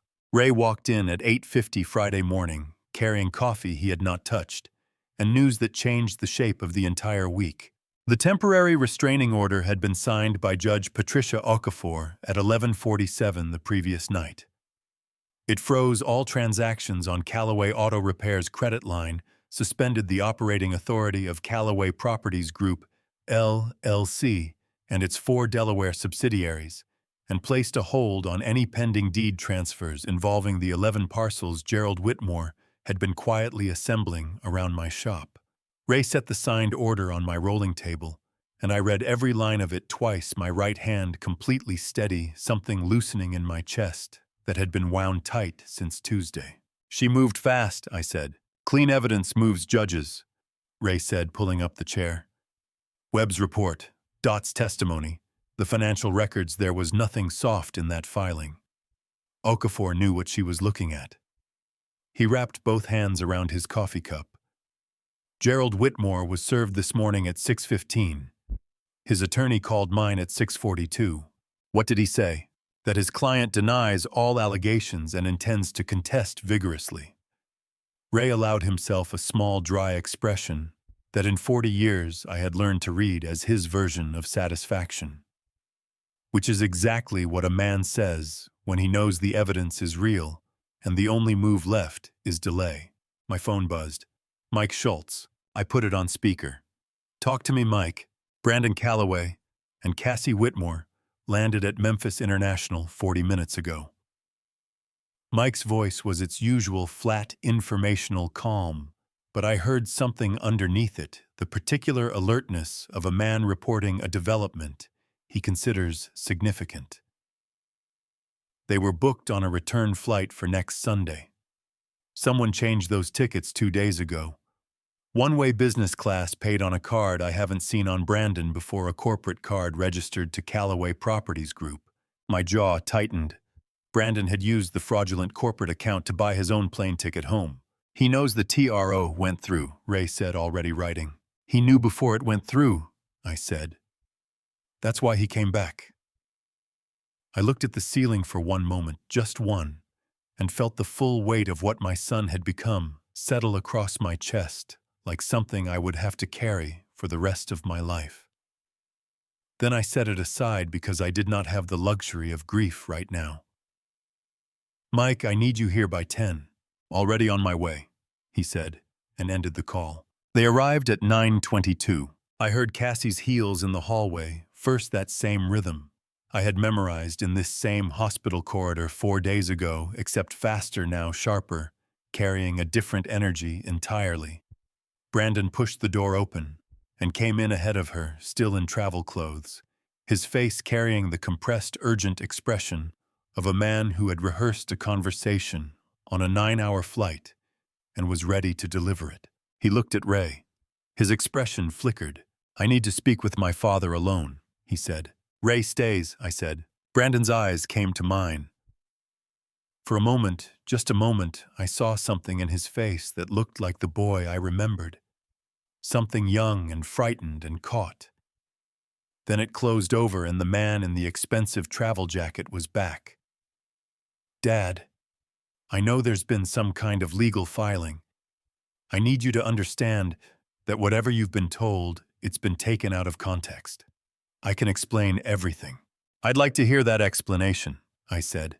"Sit down, Brandon." He sat. Cassie positioned herself just behind his left shoulder, one hand resting on the back of his chair. Her face was composed with a care that told me how much effort it was costing her. She had dark circles under her eyes that her makeup had not quite covered, and something in the set of her mouth was tighter than the last time I had seen her. "The business filing," Brandon began. "The co-managing member edition. That was something we discussed last year, Dad. You said you wanted me more involved. You said—" "I said that," I asked. "You implied it. At Thanksgiving. You were talking about succession planning, about wanting me to have a real role." "Brandon." My voice came out quiet and very clear. "I have never, in 45 years of running that business, added anyone to a legal filing based on an implication at a dinner table. And you know that." His jaw worked. "The signature is legitimate." "Lawrence Webb disagrees," Ray said. "In writing, with 12 documented distinguishing characteristics." The color shifted in Brandon's face. Not a flush more, like a draining a pallor moving through the skin, the way cold moves through metal. Cassie's hand tightened on the back of his chair. "Who is Lawrence Webb?" Brandon asked, and his voice had gone careful in a way that told me he already knew the answer was bad. "Forensic document examiner," Ray said. 4 federal cases. His testimony holds." He opened the folder in his lap and slid a single page across the rolling table. "That's his preliminary report. You're welcome to read it." Brandon did not pick up the page. He looked at it the way you look at something you do not want to confirm is real. Cassie spoke then, and her voice was different from any version of it I had heard before, lower stripped of the careful warmth, something harder underneath. "Walt, we understand this looks bad. But if you're willing to talk about this as a family without attorneys—" "Cassie." I turned to look at her directly. "My attorney is my family. He has been for 40 years. The people who forged my signature on a business filing are not." She pulled in a short, sharp breath. Her composure did not break, but it bent. I saw it, in the way her eyes went wide for just a fraction of a second before she reassembled herself. Brandon's hands were on his knees now, pressing down hard, the knuckles gone pale. "The credit line," he said. His voice had dropped. "The 470,000. I can explain that too. It was a short-term business strategy. The money was going to come back. Through Callaway Properties Group," I said. "Registered in Delaware. Co-signed by Gerald Whitmore." The room went very still, not the stillness of people who have nothing to say, but the stillness of people who have just heard the one sentence that confirms the other person knows everything. Brandon's breath came out audibly. Cassie's hand left the back of his chair entirely. "Dad," Brandon said, and his voice cracked on that single word in a way that made my eyes burn hot and fast, because underneath all of it, underneath the fraud and the forgery and the $470,000, that was still my son's voice, still the voice of the boy I had carried through a parking lot at 6 years old. "Dad, I was going to fix it. I swear to you I was going to fix it before you ever found out." My chest hurt so deeply in that moment that I pressed my hand flat against it without thinking. "I know you believed that," I said. And I meant it. That was the worst part. I meant every word of it. But believing you can fix something doesn't make what you did to get there right. And it doesn't make me the man who looks away." Brandon put his face in his hands. Cassie looked at me over the top of his bowed head, and for the first time since I had known her, there was nothing calculated in her expression at all. Just a woman standing in a room where the plan had come apart trying to figure out what came next. Mike Schultz knocked on the door at exactly 10 o'clock. "Right on time," I said, and reached for the folder on my nightstand. Mike Schultz walked into room 214, the way he always walks into a room like he has already been there for 5 minutes and is simply making his presence official. He nodded once to Ray, glanced at Brandon and Cassie, with the flat professional assessment of a man who catalogs people the way others catalog license plates, and set his folder on my rolling table without being invited. Brandon was still sitting with his face in his hands. Cassie had straightened up, arms folded tight across her chest, her jaw set in a way that told me she had shifted from grief-adjacent into something harder and more defensive. Neither of them had spoken since I said what I said. The room held the particular charge of words that cannot be taken back. "Mike," I said, "tell me what you found." He opened the folder. No preamble, no throat clearing. That was one of the things I valued most about Mike Schultz. He treated information the way I treated a diagnostic report.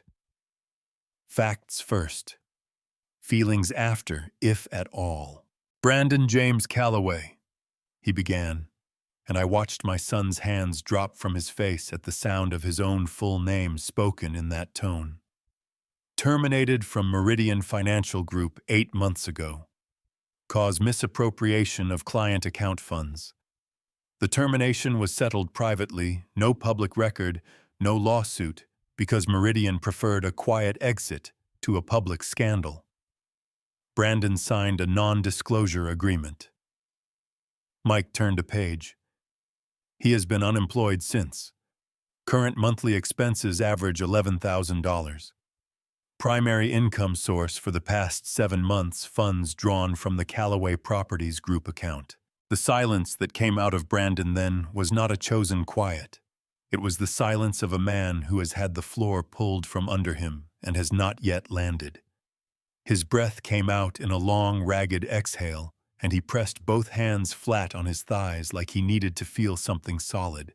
"That account was funded by the fraudulent mortgage on my shop." I said not to Mike, he knew, but to the room, to Brandon, to Cassie, to whatever remained of the possibility that any of this had been a misunderstanding. Mike turned another page. "Cassie Whitmore, prior to the engagement, maintained a separate financial relationship with her father, Gerald Whitmore's holding company. She is listed as a consultant on 2 of the 4 Delaware LLCs involved in the land acquisition. Her compensation over 14 months, $68,000. Cassie's arms unfolded. Her hands came up and gripped the back of Brandon's chair again, but differently this time. Not the steadying gesture of someone managing a situation, but the grip of someone who needs support herself. Her face had gone pale in a way that her carefully applied makeup could not disguise, a pallor spreading from the jaw down the throat, and her eyes, when they found mine, were bright with something I could not entirely read. Anger maybe, or fear, or the particular desperation shown of a woman watching a door close that she had spent years walking toward. "That consulting work was legitimate," she said. Her voice was controlled, but the edges of it were fraying. "I provided market analysis. It was professional work. For LLCs that were secretly encircling my property while you were engaged to my son," I said. My voice did not rise. It did not need to. "While you were sitting at my dinner table and calling me Walt." Her breath caught. She pressed her lips together hard enough to go white at the corners. Mike turned the final page. "Gerald Lee Whitmore. In addition to the land acquisition activity already documented, I found a filing from 3 weeks ago." He set a single sheet on the table and turned it to face me. "A petition for conservatorship of Walter James Calloway, prepared but not yet filed. The petition cites cognitive decline following cerebrovascular event inability to manage financial affairs and risk of self-harm through financial mismanagement. He paused barely just long enough to let the words exist in the air. The supporting psychiatric evaluation was to be provided by Dr. Harold Voss. Brandon made a sound that was not quite a word. His hands came up and covered his mouth, and above them his eyes went red and glassy, and I watched my son realize fully, completely, in a way he could not defer or diminish exactly what the people around him had been building. "Brandon," I said, and my throat was tight with an ache I had no name for. "Did you know about the conservatorship?" He shook his head, fast, desperate. "No, Dad. I swear the land, the money, I knew about that, I was part of that, but this—" His voice broke open on the last word, cracked straight down the middle. I did not know they were going to try to take you." I looked at my son's face. 45 years of knowing him, of reading every expression, every tell, every way he had, of not quite meeting my eyes when he was lying, and not quite catching his breath when he was telling the truth. He was telling the truth. It did not make what he had done smaller. But it mattered. "Ray," I said, "file the conservatorship counterclaim today. Name Gerald Whitmore as the petitioner and attach the Voss recording." "Already drafted," Ray said. Cassie's voice came out unsteady and low. "Walt, please, if you'll just let me—" "Cassie." I turned to her, and I was not unkind, but I was not soft either. "I think you should call your father. Tell him what just happened in this room. And then I think you should find yourself a very good attorney, because you are going to need one." She stared at me for one long moment. Then she picked up her bag from the floor, and she walked out of room 214 without another word, her heels striking the tile with a sound that rang down the hallway and faded and did not come back. Before I reveal what happened when Gerald Whitmore stepped into room 214, comment ready, so I know you are still here. Because everything we have been building toward, every document, every recording, every quiet move I made from that hospital bed, it all comes down to the next 5 minutes. A quick note: portions of this story are fictional, shaped to carry a message worth hearing. If you have reached your limit, this is your moment to step out gracefully, otherwise stay close. It is about to get very real. For about 90 seconds after Cassie left, it was just Brandon and me. He was still in the chair, elbows on his knees, staring at the floor, with the particular devastation of a man who has just watched the version of himself he thought he was get taken apart, piece by piece, in front of his father.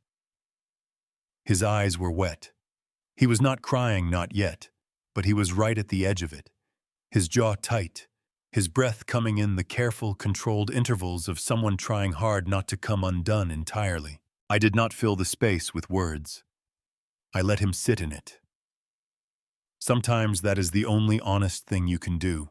Then he looked up at me and his voice came out wrecked and quiet. "I told myself I was protecting you, that you'd worked hard enough and it was time for someone else to carry the load. That Gerald had a real plan and the money would come back and you'd never even have to know it was borrowed." He pressed one hand over his eyes. "I told myself a lot of things." "I know," I said. My chest was an open wound. "You always were good at telling yourself what you needed to hear." He let out a breath that was very close to a sob and caught it just before it broke. "I'm sorry, Dad. I know that doesn't—" The door opened. Gerald Whitmore walked in like a man who owns the room he is entering. He was broad-shouldered, well-dressed in the way of someone who considers their appearance a professional instrument, with silver at his temples and a jawline that carried decades of practiced confidence. Behind him came Patricia Whitmore, smaller, softer-looking, but with eyes that were quick and assessing in a way that reminded me uncomfortably of Cassie. She had a hand on Gerald's arm but was not gripping it, more like resting. More like a woman who has learned to look calm in difficult rooms. Gerald looked at Ray, at Mike, at Brandon, who had straightened up and gone very still. Then at me. "Walt," he said, and his voice carried the warm, unhurried register of a man who has decided to begin from a position of reasonableness. "I think we've gotten to a point where it would benefit everyone to have an honest conversation." "I've been having honest conversations all week," I said. "Sit down, Gerald." He sat in the chair Cassie had vacated, Patricia taking a position slightly behind him, hands folded at her waist. Brandon shifted his chair a few inches away from Gerald, a small movement barely perceptible, but I saw it. Ray saw it too. "The TRO is an overreaction," Gerald said, leaning forward, his elbows on his knees, in the posture of a man making a reasonable case. "I understand why Ray filed it given what things look like from your vantage point. But what you're seeing as fraud is actually a business arrangement that Brandon and I structured together with the intention of growing your assets, not diminishing them. The land consolidation. The land you've been quietly buying around my shop for 3 years," I said. He did not flinch. "Strategic acquisition. The Memphis market is moving, Walt. That corridor is going to triple in value inside 5 years. I was positioning your family to benefit from that movement. The Meridian deal alone would have netted you $2.4 million above what you paid," I said, "with my land as the anchor, without my knowledge, without my consent." Gerald's jaw shifted. The reasonableness in his voice tightened by one small degree. "The intent was always to bring you in at the right moment, to present you with something fully formed rather than a half-built plan that would have raised unnecessary concern." "Unnecessary concern," I repeated. Ray made a quiet sound beside me that was not quite a laugh. Patricia spoke then, and her voice was softer than her husband's, but no less deliberate. "Walt, we are family. Or we will be. Cassie loves Brandon. Whatever mistakes were made in the business side of things, that is real. And it would be a tragedy to let legal proceedings destroy something that doesn't have to be destroyed." I looked at this woman, this well-dressed, soft-spoken woman, who had come into my hospital room to talk to me about family, while her husband had spent 3 years building a financial trap around my life's work. My eyes burned. Not from grief. From something much harder to name, the exhaustion of having to be unmoved by things that should not have to be moved around. "Patricia," I said, "I want to believe that you mean that. I genuinely do. But your husband forged my signature on a legal document.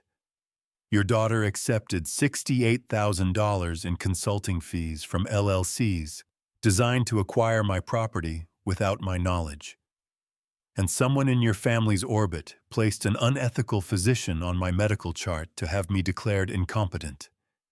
I paused. "That is not a business misunderstanding. That is a coordinated effort to take everything I built." Patricia's hand dropped from Gerald's arm. Something moved across her face, not guilt exactly, but the particular expression of a woman hearing a complete picture for the first time and finding it does not match the partial version she was given. Gerald's composure cracked then. Just a fraction, a tightening around the eyes, a forward movement in the jaw. "The conservatorship petition was a contingency. It was never filed. It was a preparation against the possibility that your health declined and decisions needed to be made quickly. By you," I said. "Decisions about my property, made by you, by family. You are not my family." My voice came out low and absolutely clear. "You are a man who looked at 45 years of work and saw an opportunity. And I want you to hear me when I say this. Gerald Ray has filed the conservatorship counterclaim this morning. Lawrence Webb's expert report is attached. The recording of Dr. Voss's visit is attached. Dot Simmons has given a full witness statement. And Mike Schultz's investigative report covers every transaction, every LLC filing, every property acquisition in that 6-block radius." I held his eyes. "The TRO is not an overreaction. It is the first step." Gerald was very still. The practiced ease had left his posture entirely, and what remained was a man calculating in real time, running the numbers, and finding they did not work. My phone buzzed. Tommy. 3 men outside the shop in a black SUV since 7 this morning. Haven't moved. Want me to call someone? I looked at Mike. He had already seen it over my shoulder. I'll handle it, Mike said, standing phone to his ear before he reached the door. Gerald watched Mike leave. Something shifted in his expression, a new calculation, a downward revision. He stood slowly, straightened his jacket. I think we should let our attorneys handle this from here, he said. I think that's the first sensible thing you've said, Ray replied. Gerald looked at me one last time. I met his eyes without blinking, without anger, without the satisfaction he might have expected. Just steady, just clear. He walked out. Patricia paused at the door, turned back and looked at me with an expression I was not prepared for. Something raw and complicated, something that looked almost like an apology, the kind that comes too late, but is real nonetheless. Then she followed her husband out. Brandon had not moved. He was looking at the door they had gone through, his hands loose in his lap, and when he turned back to me, his face was open in a way I had not seen since he was a teenager. All the defensive architecture gone, just a man sitting in the wreckage of the choices he had made. Dad, he said, what do I do now? I looked at my son for a long moment, my chest aching all the way through. You start, I said, by telling me everything, from the beginning. Every meeting, every signature, every conversation with Gerald. All of it. I reached over and picked up the small recorder from the nightstand. Linda's recorder still charged, still ready. And we do it on the record. Brandon closed his eyes, nodded once. His hands were shaking on his knees, and then he began to talk. Brandon talked for 2 hours and 19 minutes. I know, because Ray kept his eyes on the clock at the end, tallying the time the way he tallies everything, precisely, without comment. I kept my eyes on my son. On the way, his hands moved when he described something he was ashamed of, pressed flat on his knees, as if he were trying to hold himself down. On the way, his voice changed register when he got to the parts that cost him the most.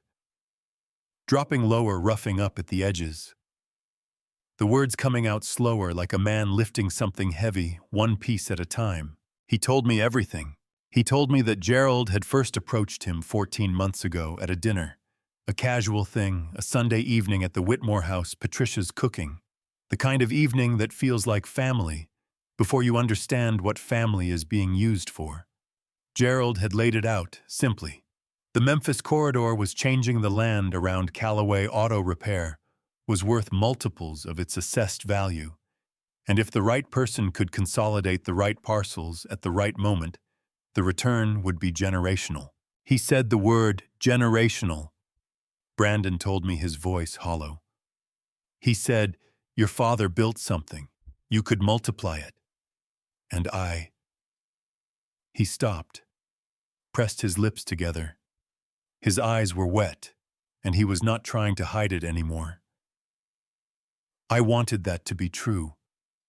I wanted to be the one who finally did something that made you look at me the way you look at the shop. Like it meant something. Like I meant something. My throat closed.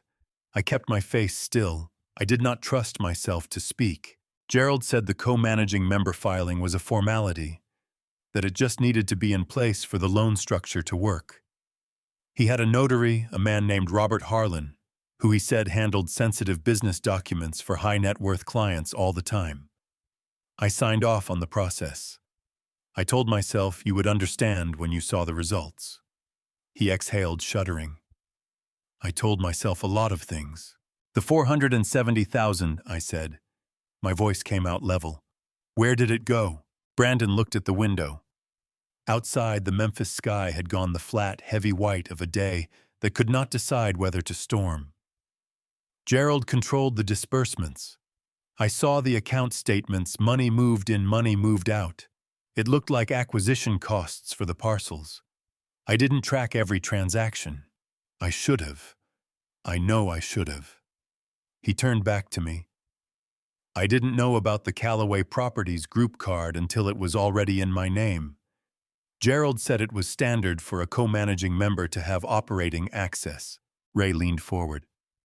Brandon, did Gerald ever mention Meridian Development Group directly to you? Yes. The word came out flat and certain. He told me Meridian was the exit buyer, that once the full block was assembled, the sale to Meridian would clear between 6 and 8 million. My share? He stopped. His jaw tightened. He told me my share would be enough to pay back everything and have 2 million left over. Ray wrote something down. His pen moved fast and deliberate. Did he say anything about what would happen if your father discovered the arrangement before the sale closed? Ray asked. Brandon's hands clenched on his knees until the knuckles went white. He said not to worry. That if Walt became a problem, there were legal instruments that could... He stopped again. His face crumpled for just a moment, a raw, unguarded moment of a man confronting the full meaning of his own words. He said there were ways to ensure the business decisions got made efficiently. I didn't ask what he meant. I didn't want to know. His voice dropped to almost nothing. That was the worst thing I did, Dad. Not the forgery, not the money. The worst thing I did was not ask. The room was very quiet for a moment. Nothing but the monitor beeping its steady rhythm and the sound of Ray's pen. My eyes were burning. Not with anger. With something much harder to carry, the grief of a father who sees exactly where he failed, exactly which door he left open, exactly how love without clear eyes becomes a kind of permission for the wrong things to grow. Ray, I said, copy that recording and file it with the TRO evidence today. It's already uploading, Ray said. My phone buzzed. Mike, 3 men in the SUV work for a security firm contracted by Harlan Realty. Not law enforcement. They've been there since 6:45 a.m. Tommy handled it well, didn't engage, just documented. I've notified Memphis PD. They'll move the vehicle within the hour. But Walt, there's something else. I typed back, tell me. Robert Harlan, the notary on the LLC filing. He filed a voluntary disclosure with the Tennessee Secretary of State this morning. He's saying he was pressured by Gerald Whitmore to notarize documents without verifying signatory identity. He's cooperating. I read that twice. Then I handed the phone to Ray. Ray read it, and something moved across his face that I had not seen in 40 years of knowing him. Something that looked for just a brief and unguarded moment, like relief. He looked up at me over the top of his reading glasses. Harlan flipped, he said. Harlan flipped, I confirmed. Brandon had been watching us. What does that mean? He asked, his voice small and unsteady. It means, I said, setting the phone down carefully, that your father-in-law is running out of walls to put his back against. I looked at my son, this man, this boy, this complicated and broken and still mine person, sitting in a hospital chair at the end of the worst week of both our lives. And it means if you're going to come through this with anything intact, you need to do exactly what Ray tells you to do, starting right now. Brandon nodded. His hands were shaking. His eyes were full. Okay? He said. Just that. Just one word barely held together. It was enough. The knock that came at 3:40 that afternoon was different from every other knock that week. It was not the brisk, professional tap of a nurse checking in. It was not Ray's measured 3-count. It was 2 knocks, firm and deliberate, with the particular authority of people who are accustomed to doors being opened for them. I looked at Ray. He was already on his feet. The door opened, and 2 people walked in who had not been in my room before, wearing the quiet, unremarkable clothes of people who do not need uniforms to communicate what they are. The woman was perhaps 45, with close-cropped brown hair and eyes that moved across the room in a single sweep and missed nothing. The man behind her was younger, broader, a notepad already open in his hand. Mr. Walter Calloway, the woman said. It was not a question. I'm Special Agent Dana Reeves, FBI Financial Crimes Division. This is Agent Tom Grayfield. She produced credentials and held them long enough to be read properly. We're here in connection with an active investigation into mortgage fraud, wire fraud, and forgery of financial instruments. We understand you may have information relevant to that investigation. Brandon made a sound beside me, not words, just a sharp exhale. The sound a man makes when something he knew was coming arrives and is still worse than he prepared for. My attorney is present, I said, nodding toward Ray. Agent Reeves looked at Ray with the brief mutual acknowledgement of two professionals who have operated in the same legal ecosystem long enough to recognize each other's function. Mr. Foster, we're not here to compel anything today. We're here because Robert Harlan's voluntary disclosure this morning named Gerald Whitmore as the primary architect of a scheme involving fraudulent property filings in Shelby County, and at least 2 instances of wire fraud crossing state lines into Delaware and Georgia. She paused. Mr. Calloway, your name appears as the victim on every document we've reviewed. We'd like to understand the full scope of what you know. I looked at Ray. He gave me one small nod. Sit down, Agent Reeves, I said. You're going to want the flash drive. The next 40 minutes moved with the efficient, slightly surreal momentum of a process that has already been set in motion and simply needs to run. Ray produced Dot's flash drive. Agent Grayfield connected it to a government laptop and worked through the files with the methodical speed of someone who knows exactly what he is looking for. Agent Reeves asked questions clean, precise, no redundancy, and I answered them all. Every date, every document, every name. Brandon sat beside me and answered his own questions when she turned to him, his voice steady in a way it had not been all day, the particular steadiness of a man who has made a decision and is living inside it. Halfway through the session, Brandon's phone rang. He looked at the screen. His face changed the color, shifting, something tightening behind his eyes. He looked at me. Cassie, he said. Agent Reeves said, you can take it. We're not recording this room. He answered it. I could hear her voice through the phone, not the words, just the tone, which was high and fast, and carrying the specific pitch of fear poorly disguised as urgency. Brandon listened for about 30 seconds, his jaw working, his free hand pressing flat against his thigh. Cassie, he said finally, stop. Listen to me. His voice was quiet, but it had a new quality in it that I was hearing for the first time, not the careful, managed tone of a man keeping everyone comfortable, but something firmer. Something that had decided. I already told them everything. I've been talking for 3 hours. It's done. A pause, her voice rising on the other end. No, I'm not going to. Cassie, your father used me. He used both of us. I signed things I should never have signed, and I let it happen, and I have to answer for that.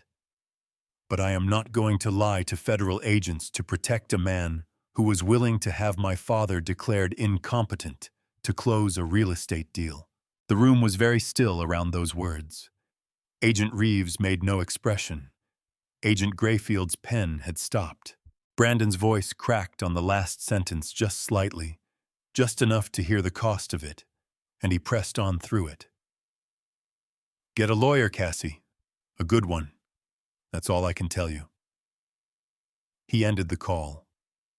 Set the phone face down on his knee.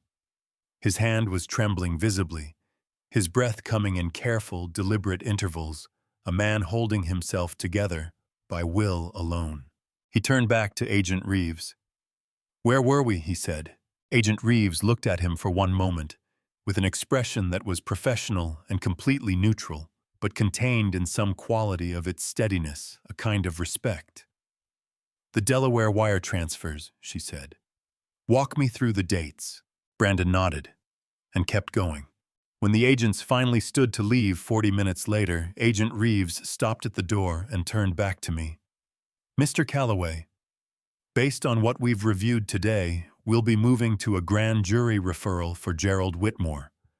Robert Harlan's cooperation significantly accelerates that timeline. You should expect this to move quickly. She paused.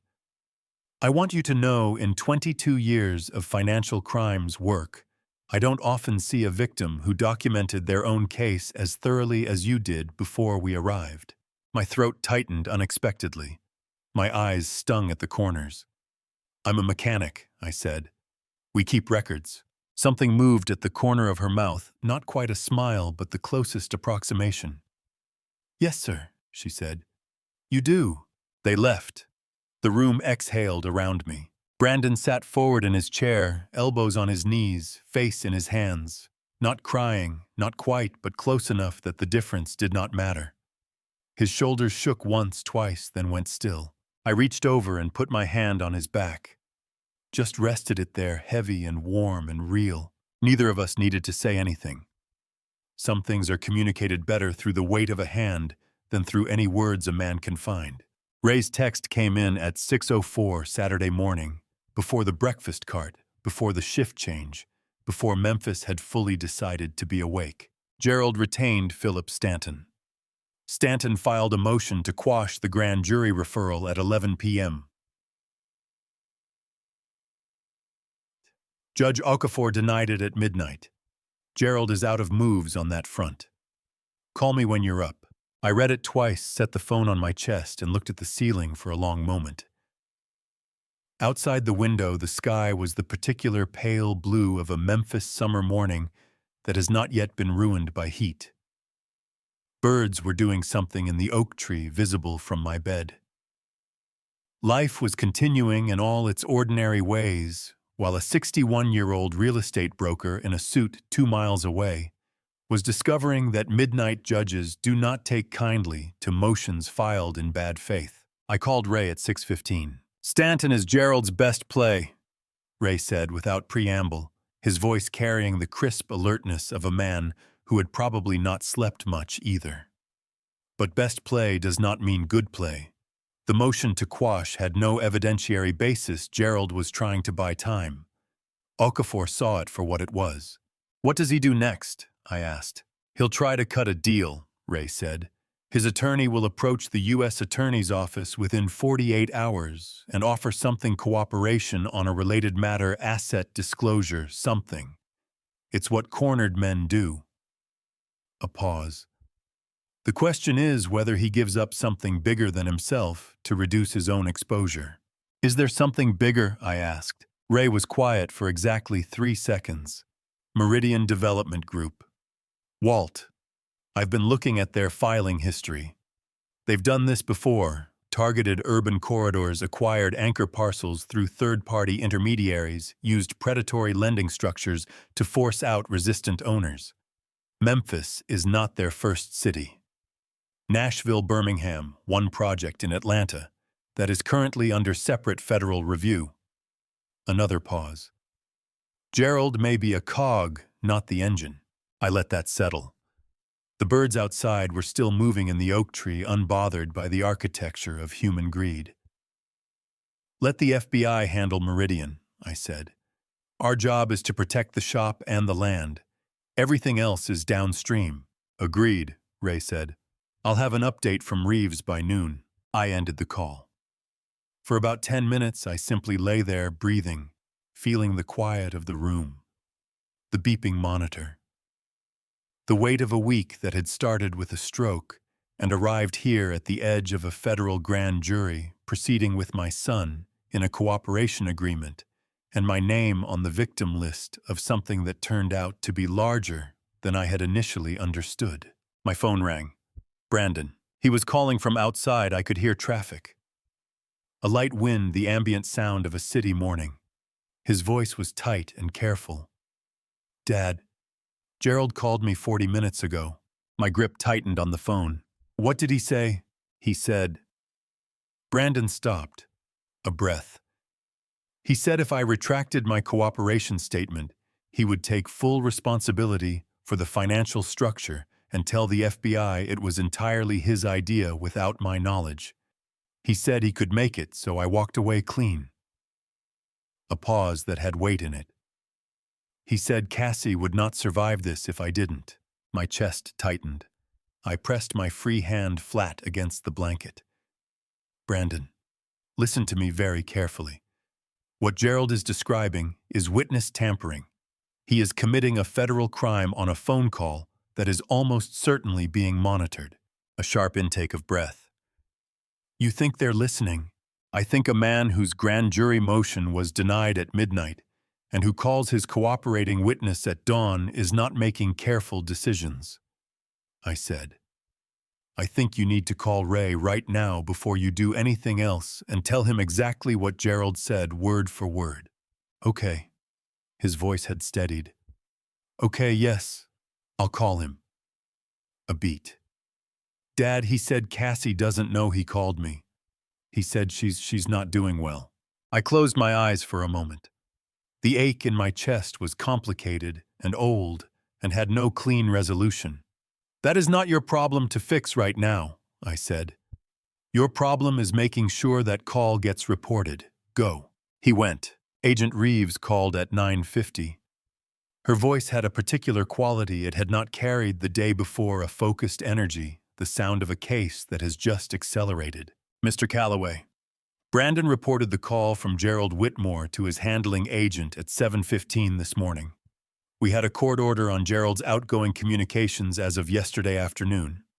We have the call. A pause. Witness tampering on top of the existing charges. I want you to know Gerald Whitmore is not going to be able to negotiate his way out of this. My throat tightened. My eyes went hot and fast at the corners, and I pressed my fingers against them hard, not ready to let go yet. Not here. Not now. Thank you, Agent Reeves, I said. Thank your son, she said. He made the right call, twice. When I set the phone down, my hand was shaking slightly. Not from the stroke, not from fear, but from the specific physical release of a tension that has been held for too long, finally beginning to ease. I pressed both hands against my face and breathed for a long moment, and my eyes were wet. And I let them be wet because there was nobody in the room to see it, and because I had earned it. Gerald Whitmore had called my son at dawn to offer him a way out, and my son had called his lawyer instead.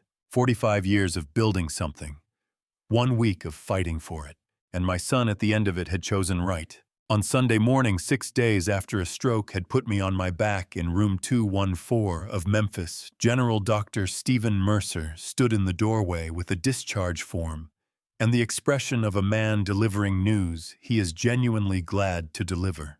Blood pressure is normalized, he said, setting the clipboard on my rolling table. Motor function is back to baseline. Cognitively, he allowed himself a small dry smile. You appear to have been functioning well above baseline all week, which I suspect had very little to do with my treatment plan. Your treatment plan kept me alive, I said. I'll take credit for the rest. He laughed, a real one, short and warm. Sign the bottom line, Mr. Calloway, and do me a favor, don't come back for at least a month. I signed. And then I did something I had not done in 6 days. I swung my legs over the side of the bed, planted both feet on the floor, and stood up. My legs held. Not perfectly, there was a slight unsteadiness in the first 2 seconds. A recalibration, the body remembering its instructions, but they held. I stood there in that hospital room in the particular morning light of a Memphis Sunday and felt the floor solid under me and thought, good, good. Tommy was waiting in the parking lot. He was leaning against his truck, a battered red Ford that he had rebuilt himself piece by piece over 18 months in my shop. And when he saw me come through the exit doors, he straightened up fast, and his whole face opened up the way young faces do when they have been worried for a long time, and the worry has just been lifted. His eyes went wet immediately, which he tried to hide by looking at the truck, which fooled nobody. Mr. Walt, he said, his voice coming out rough and unsteady. You look good. You're a terrible liar, I said. Come here.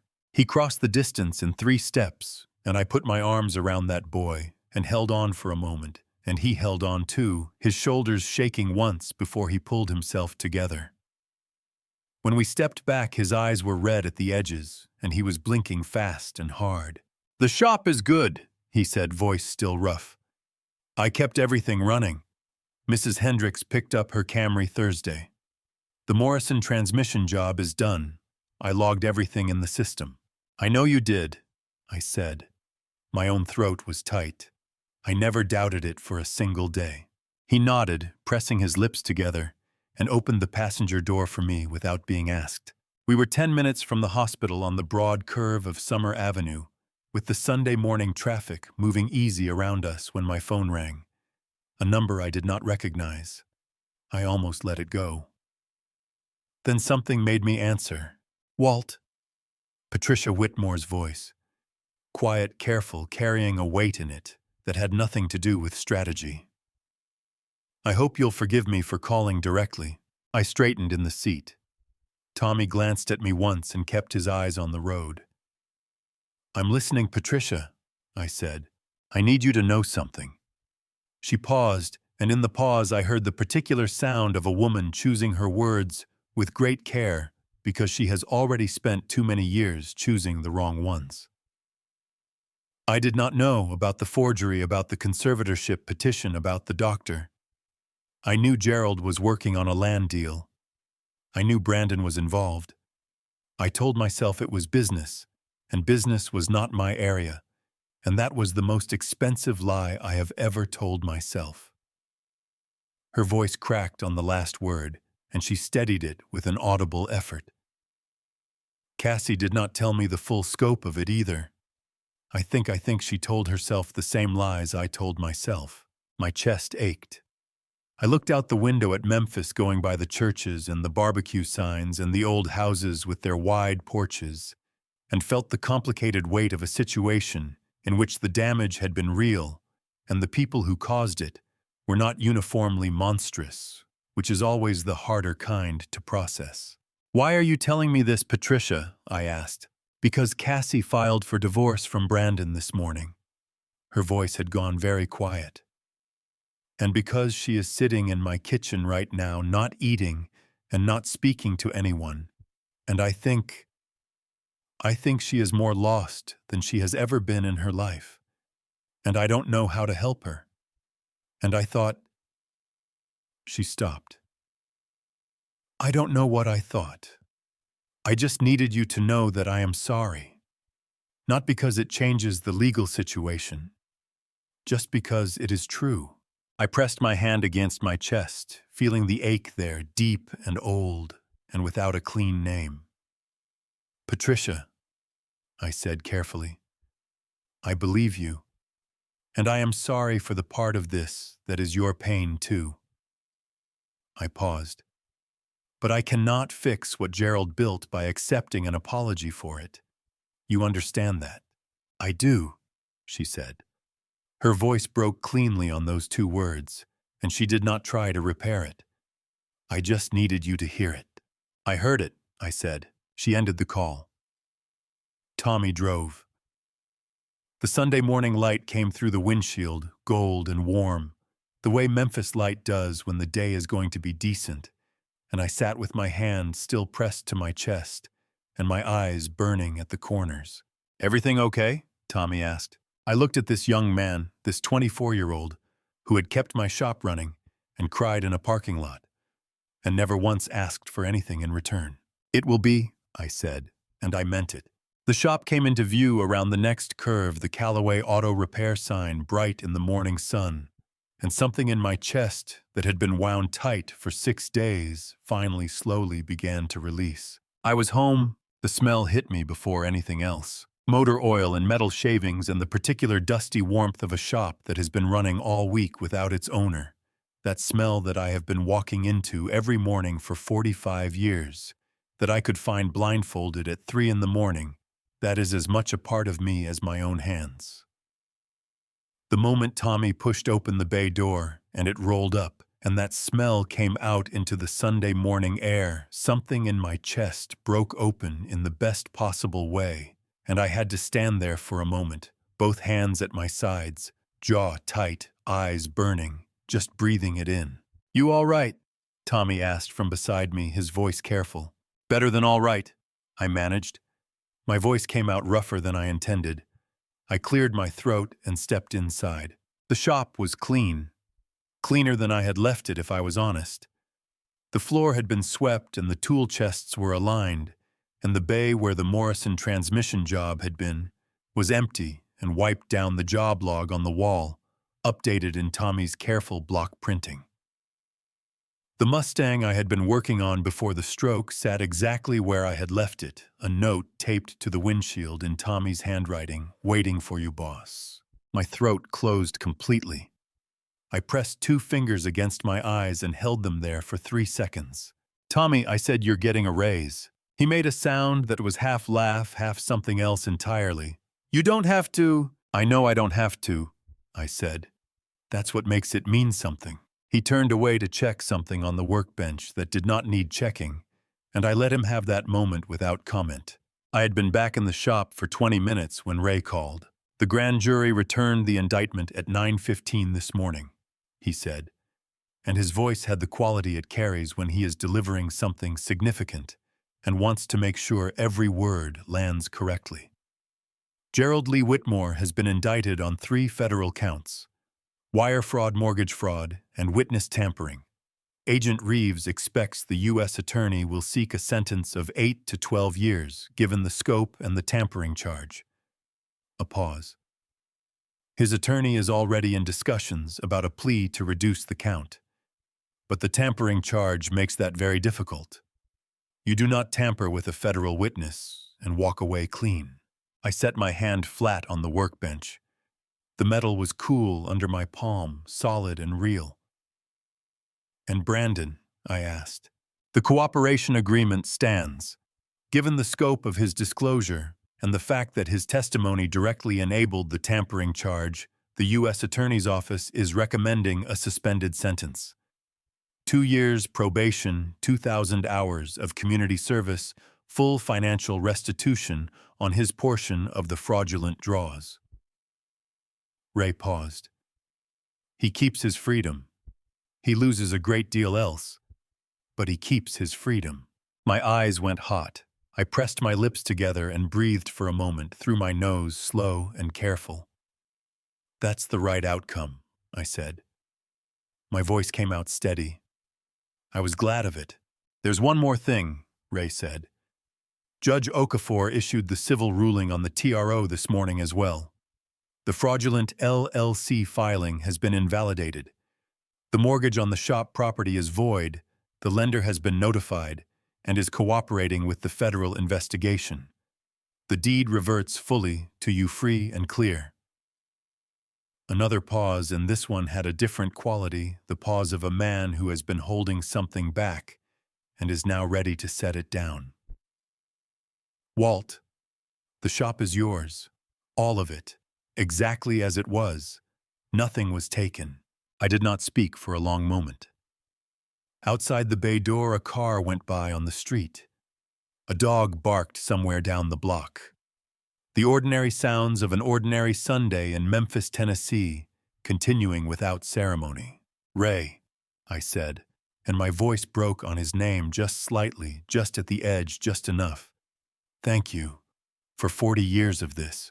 He was quiet for a moment.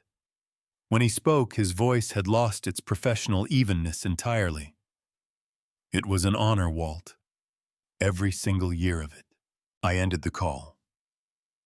Stood at my workbench with my hand still flat on the cool metal surface, and let myself feel it, all of it, the full weight of the week, the stroke and the hospital and Brandon's confession, and Gerald's indictment, and the deed coming back to me clean. My eyes were wet. I did not try to stop them. I just stood there in my shop in the smell of motor oil and 45 years of work and cried quietly, without apology, the way old men cry when no one is watching, and the thing they feared most did not happen. Tommy appeared in the doorway of the back office. He looked at me. His own eyes went red immediately.